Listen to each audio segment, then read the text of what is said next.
ప్రభు పేరిట ప్రత్యేకమైన వందన వచనాన్ని సమయంలో మీకు తెలియచేస్తున్నాను. ఇర్మియా గ్రంథం 9వ అధ్యాయం మొదటి వాక్యం చదివితే గనక, నా జనులలో హతులైన వారిని గురించి నేను దివారాత్రము నా కన్నీరు జలమయముగాను, నా కన్ను కన్నీళ్ల ఊటగాను, నా తల జలమయముగాను ఉండునుగాక అంటున్నాడు. ఎందుకంటే ఇశ్రాయేలు ప్రజలు యెరూషలేములో నుంచి బబులోను బానిసత్వంలోనికి వెళుతున్నటువంటి సందర్భంలో హతులైనటువంటి వారిని గురించి ఇర్మియా అనేక దినములు ఏం చేశారంట, కన్నీరు కార్చి ప్రార్థన చేశారంట.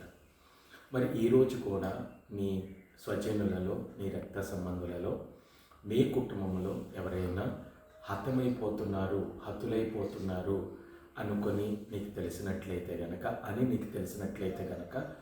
వారి కొరకు ఇర్మియా వలె విలాపించి నువ్వు ప్రార్థన చేసినట్లయితే ఇర్మియా ప్రార్థన దేవుడు ఆలకించి ఇశ్రాయేలు ప్రజలకు ఇర్మియా ప్రార్థన ద్వారా ఒక విజయాన్ని ఇచ్చినట్టు నీ ప్రార్థన ద్వారా నీ కుటుంబానికి, నీ సంఘానికి నువ్వు కార్చినటువంటి కన్నీటి ప్రార్థన ద్వారా దేవుడు నీకేమిస్తాడంటే విజయాన్ని ఇస్తాడు.